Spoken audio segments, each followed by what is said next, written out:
नमस्कार, आप देख रहे हैं CWB हिंदी न्यूज। विक्रम संवत 2077 शक संवत 1942 आज आश्विन मास के कृष्ण पक्ष की सप्तमी तिथि तदनुसार शुक्रवार 9 अक्टूबर 2020 हम अपने दर्शकों का CWB हिंदी न्यूज पर स्वागत करते हैं। आज का विचार, जीवन में अनेक बार कठिन समय भी आते हैं, फिर भी धैर्यपूर्वक कार्य करने से वो समय भी पार हो जाते हैं। लॉकडाउन में स्कूल बसों के न चलने पर भी टैक्स वसूलने के मुद्दे पर परिवहन मंत्री मूलचंद शर्मा का कहना है कि स्कूल संचालकों को शिक्षा मंत्री और मुख्यमंत्री से अपनी बात रखनी चाहिए। कोविड के दौरान शुरुआती 4 माह का टैक्स पहले ही माफ किया जा चुका है। सीएम के निर्देश पर हमने लॉकडाउन की शुरुआत से अप्रैल से जुलाई माह तक स्कूल बसों का टैक्स 4 माह के लिए माफ किया गया था। जुलाई के बाद के 2 महीने जिनमें टैक्स लिया गया है उस पर स्कूल संचालक सीएम और शिक्षा मंत्री से बात करें। कोई रियायत देने का आश्वासन सीएम देंगे तो उस पर काम किया जाएगा। हरियाणा के मुख्यमंत्री मनोहर लाल ने केंद्रीय उपभोक्ता मामले, खाद्य और सार्वजनिक वितरण मंत्री रामविलास पासवान के निधन पर गहरा शोक व्यक्त किया है। रामविलास पासवान लंबे समय से बीमार थे, जिनका कल देर शाम निधन हो गया। जारी एक शोक संदेश में सीएम मनोहर लाल ने कहा कि वह पासवान के असामयिक निधन से बेहद दुखी है। मुख्यमंत्री ने रामविलास का एक प्रसिद्ध सांसद के रूप में वर्णन करते हुए कहा कि उन्हें गरीबों और जरूरतमंदों को सशक्त करने के प्रयासों के लिए हमेशा याद किया जाएगा। कुरुक्षेत्र के कंबोज धर्मशाला में भारतीय किसान यूनियन के देश भर से 8 राज्यों के 24 किसान संगठनों के प्रतिनिधियों ने कृषि कानूनों के खिलाफ आगामी रणनीति बनाते हुए 3 नवंबर को देश में चक्का जाम करने का फैसला लिया है। इस दिन किसान सुबह 10 बजे से सायं 4 बजे तक देश भर के हाईवे को जाम करेंगे। दिलचस्प यह है कि 3 नवंबर को देश की 54 विधानसभाओं पर उपचुनाव के चलते मतदान होना है। इनमें हरियाणा की बड़ौदा विधानसभा भी शामिल है। ऐसे में किसानों का यह चक्का जाम सरकार के लिए चुनौतीपूर्ण साबित हो सकता है। आंदोलन को आगे बढ़ाने के लिए आज पंजाब में बैठक बुलाई गई है, जिसमें तय किया जाएगा कि 3 नवंबर के बाद क्या रणनीति बनानी है। हरियाणा की बड़ौदा विधानसभा सीट पर होने वाले उपचुनाव के लिए आज यानी 9 नवंबर से नामांकन भरने की प्रक्रिया शुरू हो जाएगी। नामांकन भरने की प्रक्रिया 16 अक्टूबर तक चलेगी। इसके बाद 17 अक्टूबर को नामांकन पत्रों की जांच होगी। वहीं प्रत्याशी 19 अक्टूबर तक नाम वापस ले सकेंगे। इस बार नामांकन में एक और सुविधा उम्मीदवारों को प्रदान की गई है, वह ऑनलाइन अपना पर्चा भर सकेंगे। बता दें कि बड़ौदा विधानसभा सीट पर 3 नवम्बर को वोटिंग होगी और 10 नवम्बर को इसके नतीजे घोषित किए जाएंगे। यानी दिवाली से ठीक 4 दिन पहले बड़ौदा को नया विधायक मिलेगा। गुरुग्राम मानेसर क्षेत्र में फ्लिपकार्ट अपना सबसे बड़ा आपूर्ति केंद्र स्थापित करेगा। ई कॉमर्स कंपनियों से वेयर हाउसिंग की बढ़ती मांग को देखते हुए HSIIDC ने मानेसर के पातली हाजीपुर में 285 एकड़ में वेयर हाउसिंग हब स्थापित करेगा। भूमि को 3.09 करोड़ रुपए प्रति एकड़ की कीमत पर आवंटित किया गया है और सभी बुनियादी सुविधाएं फ्लिपकार्ट समूह द्वारा स्थापित की जाएंगी। बैठक में फ्लिपकार्ट समूह के प्रतिनिधि ने बताया कि वे अगले 3 से 5 वर्षों में उक्त भूमि में एक लॉजिस्टिक पार्क स्थापित करेंगे। मरकज केस में सरकार को फटकार, सुप्रीम कोर्ट ने कहा मौजूदा दौर में बोलने की आजादी के अधिकार का गलत इस्तेमाल हो रहा। आप कैसे कह सकते हैं कि मरकज केस में खराब रिपोर्टिंग नहीं हुई। Freedom of speech and expression को लेकर सुप्रीम कोर्ट ने बड़ा कमेंट किया है। अदालत ने कहा है कि मौजूदा दौर में बोलने की आजादी के अधिकार का सबसे ज्यादा गलत इस्तेमाल हो रहा है। अदालत ने गुरुवार को तबलीगी जमात की मीडिया रिपोर्टिंग के मामले की सुनवाई करते हुए ऐसा कहा। हाथरस कांड के पीड़ित के परिवार ने इलाहाबाद हाईकोर्ट में अर्जी लगाकर कहा कि प्रशासन ने उन्हें घर में कैद कर रखा है। इस अर्जी पर इलाहाबाद हाईकोर्ट के जस्टिस मुनीश्वर नाथ भंडारी और पीयूष अग्रवाल की डिवीजन बेंच ने वीडियो कॉन्फ्रेंसिंग के जरिए सुनवाई की। अदालत ने राज्य सरकार से पूछा है कि पीड़ित परिवार को कहीं आने जाने की आजादी देने पर उसका क्या विचार है। इसके बाद बेंच ने कहा कि चूंकि इस मुद्दे पर लखनऊ खंडपीठ और सुप्रीम कोर्ट में सुनवाई जारी है, इसलिए हर एक बिंदु पर बातचीत के बाद ही फैसला सुनाया जाएगा। बेंच ने अपना फैसला सुरक्षित रख लिया है। फैसला कब आएगा अभी तारीख तय नहीं की गई है। याचिका में परिवार के सदस्यों ने कहा था कि अधिकारी उन्हें न तो बाहर जाने दे रहे और न ही किसी से बात करने दे रहे। ऐसे में कुछ पता नहीं चल पा रहा।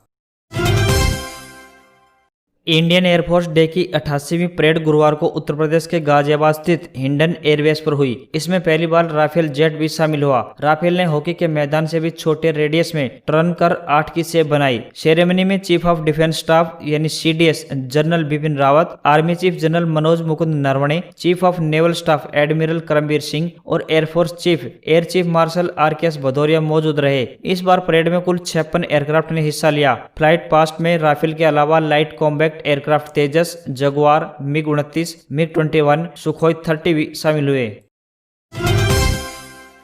सुशांत सिंह राजपूत की मैनेजर रही दिशा सालियान की मौत के मामले की सीबीआई जांच करवाने की अर्जी पर सुप्रीम कोर्ट में एक जनहित याचिका दायर की गई है। पुनीत कौर डांडा द्वारा वकील विनीत डांडा के माध्यम से दायर याचिका पर मुंबई पुलिस से मामले में डिटेल जांच दर्ज करने के लिए निर्देश देने की मांग की गई है, क्योंकि यह बताया गया है कि उनकी केस फाइल या तो गायब है या फिर हटा दी गई है। डांडा ने कोर्ट से अपील की है कि अगर अदालत ने इसे असंतोषजनक पाया है तो आगे की जांच के लिए मामले को सीबीआई को भेजा जा सकता है। मुंबई के मलाड पश्चिम में एक इमारत रीजेंट गैलेक्सी की 14वीं मंजिल से गिरने के बाद 8 जून को दिशा सालियान की मौत हो गई थी। याचिका में कहा गया है कि एक हफ्ते बाद 14 जून की सुबह सुशांत सिंह राजपूत ने कथित तौर पर आत्महत्या कर ली, जो संदेह पैदा करता है। याचिकाकर्ता ने जोर देकर कहा कि सुशांत और सालियान की मौत के मामले आपस में जुड़े हुए हैं। करीब 100 साल बाद संसद भवन नए सिरे से बनने जा रहा है। इस प्रोजेक्ट पर 865 करोड़ रुपए खर्च किए जा रहे हैं। कई अहम प्रोजेक्ट्स डिजाइन कर चुके अहमदाबाद के आर्किटेक्ट बिमल पटेल ने नए संसद भवन की डिजाइन तैयार की है। इसे सेंट्रल विस्टा प्रोजेक्ट नाम दिया गया है। Bimal Patel Gujarat high court, IIM Ahmedabad, IIT Jodhpur जैसी बिल्डिंग्स को डिजाइन कर चुके हैं। संसद की नई इमारत बनाने का कॉन्ट्रैक्ट टाटा को मिला है। इस प्रोजेक्ट पर 865 करोड़ रुपए खर्च होंगे। नई संसद पार्लियामेंट हाउस स्टेट के प्लॉट नंबर 118 पर बनाई जाएगी। प्रोजेक्ट के तहत नई संसद के अलावा इंडिया गेट के आसपास 10 इमारतें और बनेंगी, जिनमें 51 मंत्रालयों के दफ्तर होंगे। केंद्रीय मंत्री रामविलास पासवान का गुरुवार को दिल्ली में निधन हो गया। वे 74 साल के थे। वे पिछले कुछ दिनों से बीमार थे और दिल्ली के एस्कॉट हॉस्पिटल में भर्ती थे। उनके बेटे चिराग पासवान ने ट्वीट कर इस बात की जानकारी दी। प्रधानमंत्री नरेंद्र मोदी ने रामविलास पासवान के निधन पर कहा कि वो अपना दुख शब्दों में बयान नहीं कर सकते। मैंने अपना दोस्त खो दिया। रामविलास पासवान मोदी कैबिनेट में सबसे उम्रदराज मंत्री थे। मोदी ने रामविलास पासवान के निधन पर दुख जाहिर किया और कहा कि पासवान कड़ी मेहनत और दृढ़ निश्चय से राजनीति की ऊंचाइयों पर पहुंचे। वो एक असाधारण संसद सदस्य और मंत्री थे। उधर राहुल गांधी ने अपने ट्वीट में कहा कि रामविलास पासवान जी के ऐसे में निधन का समाचार दुखद है। गरीब दलित वर्ग ने आज अपने एक बुलंद राजनीतिक आवाज खो दी। उनके परिवारजनों को मेरी संवेदनाएं। BSE सेंसेक्स 40,182 और निफ्टी 11,834 पर बंद। IT इंडेक्स में भी रही 680 अंकों की बढ़त। विप्रो का शेयर भी 7% उछला। सोने की कीमतें 108 रुपए बढ़कर 50,156 रुपए प्रति 10 ग्राम तक पहुंची, तो वहीं चांदी 500 रुपए बढ़कर 60,919 रुपए प्रति किलोग्राम हुई।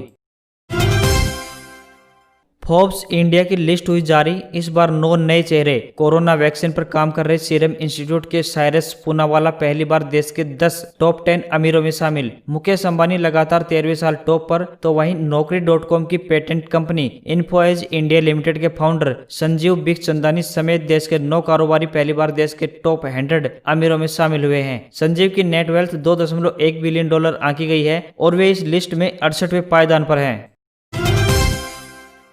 MG Gloster launch. Hands free parking feature से है लैस। जगह देखकर खुद ब खुद पार्क हो जाएगी। MG Gloster full size segment पहले से मौजूद फोर्ड एंडेवर, टोयोटा फॉर्च्यूनर और महिंद्रा अल्ट्रस G4 को टक्कर देगी। ग्लॉस्टर 4 ट्रिम लेवल में उपलब्ध होगी। सुपर, स्मार्ट, शार्प और सेवी। भारत में ग्लॉस्टर की शुरुआती एक्स शोरूम कीमत 28.98 लाख रुपए है।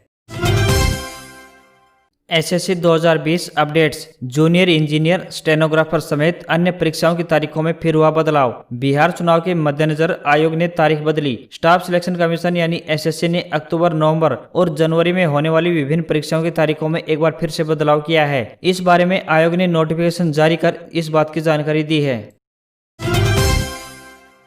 Federation of automobile dealers association यानी फाडा ने सितंबर महीने में रजिस्ट्रेशन होने वाली गाड़ियों के आंकड़े जारी कर दिए हैं। 2 व्हीलर में हीरो तो 3 व्हीलर में बजाज की गाड़ियों के हुए सबसे ज्यादा रजिस्ट्रेशन, लेकिन ट्रैक्टर ने सभी सेगमेंट को बहुत पीछे छोड़ा। 4 व्हीलर कमर्शियल कैटेगरी में महिंद्रा की गाड़ियों के सबसे ज्यादा रजिस्ट्रेशन हुए, तो वहीं 4 व्हीलर प्राइवेट कैटेगरी में मारुति की गाड़ियों के सबसे ज्यादा रजिस्ट्रेशन हुए।